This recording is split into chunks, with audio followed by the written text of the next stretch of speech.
ಕಾವೇರಿ ನದಿ ರಕ್ಷಣೆಗಾಗಿ ನಿಮ್ಮ ರಿಪಬ್ಲಿಕ್ ಕನ್ನಡ ಅಭಿಯಾನವನ್ನ ಕೈಗೊಂಡಿತ್ತು. ಕ್ಷಮಿಸು ಕಾವೇರಿ ಕ್ಯಾಂಪೇನ್ ಮೂಲಕ ಸರ್ಕಾರದ ಗಮನವನ್ನ ಸೆಳೆದಿತ್ತು. ಈ ಮಹಾ ಅಭಿಯಾನಕ್ಕೆ ಇದೀಗ ಮತ್ತೊಂದು ಜಯ ಸಿಕ್ಕಿದೆ. ಬನ್ನಿ, ಆ ಬಗ್ಗೆ ಒಂದು ರಿಪೋರ್ಟ್ ಇದೆ, ನೋಡ್ಕೊಂಡು ಬರೋಣ.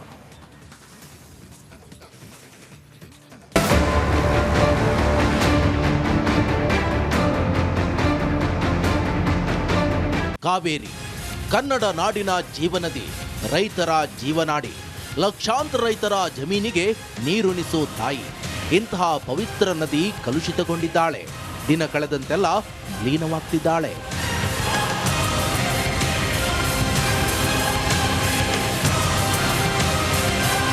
ಕಾವೇರಿ ನದಿಯನ್ನ ಮಲಿನ ಮುಕ್ತ ಮಾಡಲು ನಿಮ್ಮ ರಿಪಬ್ಲಿಕ್ ಕನ್ನಡ ಮಹಾ ಅಭಿಯಾನ ಕೈಗೊಂಡಿತ್ತು. ಕಾವೇರಿ ನದಿಯನ್ನ ಸ್ವಚ್ಛಗೊಳಿಸಲು ಕ್ಷಮಿಸು ಕಾವೇರಿ ಅಭಿಯಾನವನ್ನ ಕೈಗೊಂಡಿತ್ತು. ರಿಪಬ್ಲಿಕ್ ಕನ್ನಡದ ಈ ಮಹಾ ಅಭಿಯಾನಕ್ಕೆ ಮತ್ತೊಂದು ಜಯ ಸಿಕ್ಕಿದೆ. ಕ್ಷಮಿಸು ಕಾವೇರಿ ಅಭಿಯಾನಕ್ಕೆ ಜಯ. ತಜ್ಞರ ಸಮಿತಿಯಿಂದ ಸರ್ಕಾರಕ್ಕೆ ವರದಿ. ರಿಪಬ್ಲಿಕ್ ಅಭಿಯಾನಕ್ಕೆ ಜನರ ಮೆಚ್ಚುಗೆ.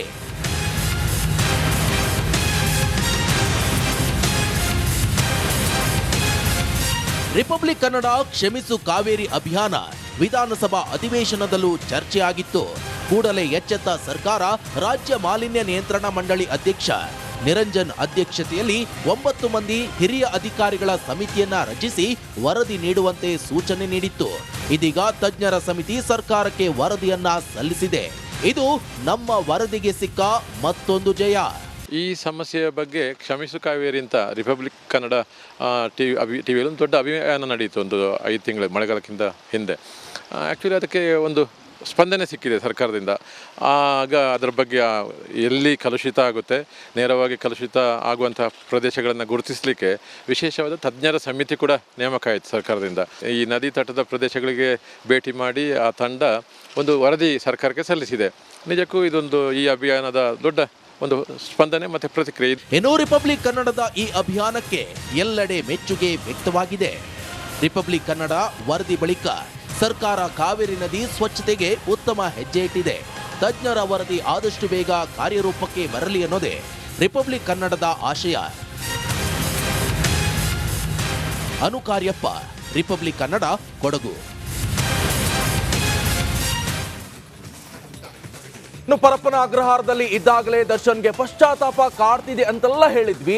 ಆದ್ರೆ ಬೇರೆ ಜೈಲಿಗೆ ಶಿಫ್ಟ್ ಆಗುವ ಯಾವ ಪಶ್ಚಾತ್ತಾಪ ಇರಲಿಲ್ಲ. ಬಳ್ಳಾರಿ ಜೈಲಿಗೆ ಶಿಫ್ಟ್ ಆದ್ಮೇಲೆ ಕಾಟೇರ ಫುಲ್ ಚೇಂಜ್ ಆಗಿದ್ನಂತೆ. ಯಾವ ರೀತಿ, ನೀವೇ ನೋಡಿ.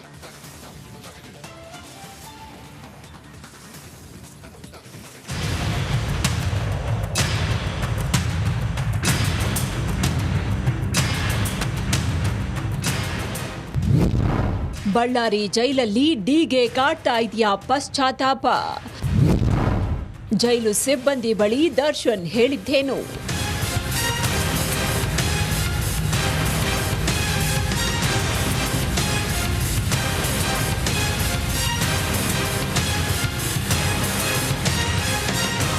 ಬೆಂಗಳೂರಿನ ಸೆಂಟ್ರಲ್ ಜೈಲಿನಲ್ಲಿರುವಾಗಲೇ ದಾಸನಿಗೆ ಪಶ್ಚಾತ್ತಾಪ ಆಗಿದೆ. ರೇಣುಕಾಸ್ವಾಮಿ ಕೊಲೆ ಬಳಿಕ ಸೊರಗಿ ಹೋಗಿದ್ದಾನೆ. ಜೈಲಲ್ಲೇ ಕೂತು ಕೊಲೆ ಸಂಬಂಧ ಯೋಚನೆ ಮಾಡ್ತಾ ಇರ್ತಾನೆ ಅಂತೆಲ್ಲ ಹೇಳ್ತಾ ಇದ್ವಿ. ಆದರೆ ರಾಜಾತಿಥ್ಯದ ಬಳಿಕ ಪರಪ್ಪನ ಅಗ್ರಹಾರದಿಂದ ಬಳ್ಳಾರಿ ಜೈಲ್ಗೆ ಶಿಫ್ಟ್ ಆಗುವ ವೇಳೆ ದರ್ಶನ್ ಮೊಗದಲ್ಲಿ ಯಾವುದೇ ಪಶ್ಚಾತ್ತಾಪ ಕಾಣ್ತಾ ಇರಲಿಲ್ಲ. ಆದರೆ ಕಾಟೇರನಿಗೆ ನಿಜವಾಗ್ಲೂ ಈಗ ಪಶ್ಚಾತ್ತಾಪ ಆಗ್ತಿದೆಯಂತೆ.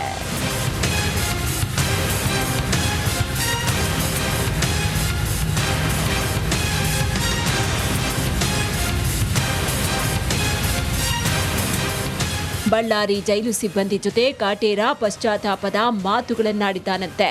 ನನ್ನದು ಸಾಯಿಸೋ ಮನ್ಸಲ್ಲ, ಏನೋ ಮಾಡೋದಕ್ಕೆ ಹೋಗಿ ಏನೋ ಆಯ್ತು ಬಿಡಿ, ನಾನಂತೂ ಕೊಲೆ ಮಾಡಿಲ್ಲ, ಮೇಲೊಬ್ಬ ಇದಾನೆ ನೋಡ್ಕೋತಾನೆ, ಹೊರಗಡೆ ಹೋದ್ಮೇಲೆ ರೇಣುಕಾ ಕುಟುಂಬ ಮೀಟ್ ಮಾಡಿ ಸಹಾಯ ಮಾಡ್ತೀನಿ ಅಂತ ಹೇಳಿದಾನಂತೆ. ಹೀಗೆ ಜೈಲು ಸಿಬ್ಬಂದಿಯೊಬ್ಬರ ಜೊತೆ ಮನ ಬಿಚ್ಚಿ ಮಾತನಾಡಿದಾನಂತೆ.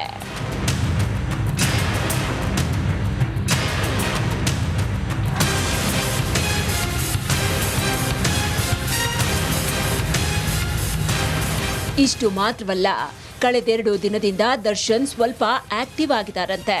ರೇಣುಕಾಸ್ವಾಮಿ ಕುಟುಂಬದ ಬಗ್ಗೆ ಪತ್ನಿ ವಿಜಯಲಕ್ಷ್ಮಿ ಬಳಿಯೂ ಮಾತನಾಡಿದಾರಂತೆ.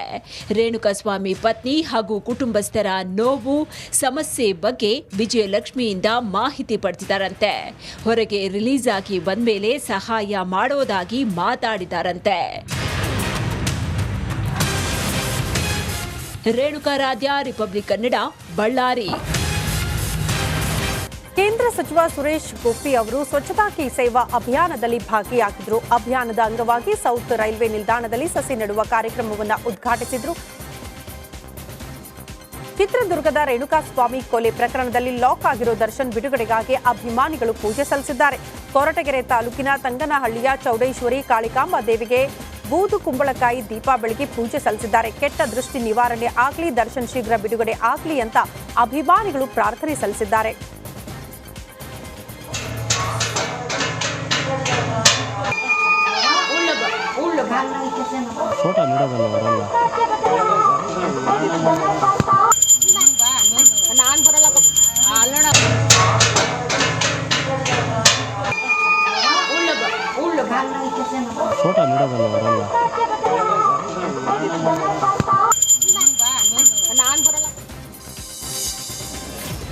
ಇನ್ನು ಅಮ್ಮನನ್ನ ನೋಡಬೇಕು ಅಂತ ಹಂಬಲಿಸ್ತಿರುವಂತಹ ದರ್ಶನ್ಗೆ ಅಮ್ಮನ ದರ್ಶನ ಪ್ರಾಪ್ತವಾಗಿದೆ. ಬಳ್ಳಾರಿ ಸೆಲ್ನಲ್ಲಿ ಕಾಯ್ತಾ ಇರುವಂತಹ ಕಾಟೇರನಿಗೆ ತಾಯಿ ಭೇಟಿ ಭಾಗ್ಯ ಲಭಿಸಿದೆ. ದರ್ಶನ್ ತಾಯಿ ಮೀನಾ ತೂಗುದೀಪ್ ಬಳ್ಳಾರಿ ಜೈಲಿಗೆ ಆಗಮಿಸಿ ಮಗನನ್ನ ಭೇಟಿಯಾಗಿದ್ದಾರೆ.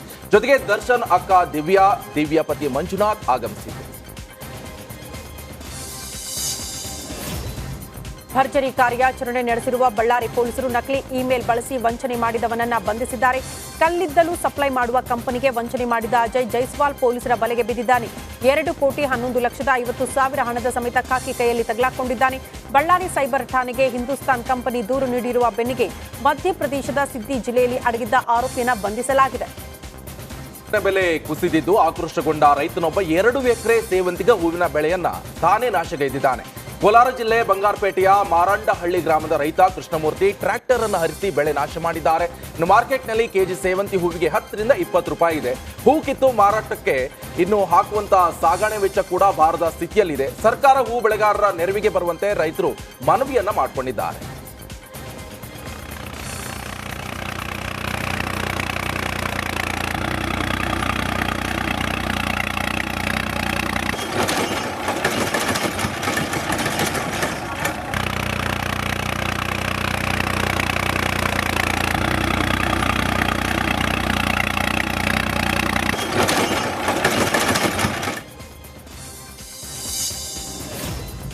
ರಾಜ್ಯದಲ್ಲಿ ಒಂದ್ ಕಡೆ ಧರ್ಮ ದಂಗಲ್ ನಡೀತಾ ಇದ್ರೆ, ಇತ್ತ ಬಸವಣ್ಣನ ಕರ್ಮ ಭೂಮಿ ಬಸವ ಕಲ್ಯಾಣದಲ್ಲಿ ಹಿಂದೂ ಮುಸ್ಲಿಂ ಸಮುದಾಯದ ಬಾಂಧವ್ಯರು ಭಾವೈಕ್ಯತೆ ಮೆರೆದಿದ್ದಾರೆ. ಗಣೇಶ ವಿಸರ್ಜನೆಯ ಮೆರವಣಿಗೆ ಸಂದರ್ಭದಲ್ಲಿ ಯುವಕರಿಗೆ ಮುಸಲ್ಮಾನರು ಸಿಹಿ ತಿಂಡಿ, ಹಣ್ಣು, ನೀರು ಹಂಚಿದ್ದಾರೆ.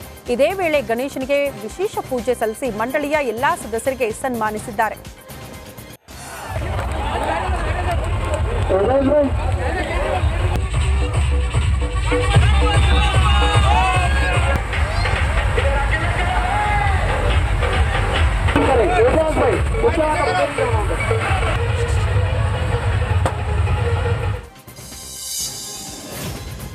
ಪ್ರಧಾನಿ ನರೇಂದ್ರ ಮೋದಿ ಅವರ ತಾಯಿ ಬಗ್ಗೆ ನನಗೆ ಅಪಾರ ಗೌರವ ಇದೆ ಅಂತ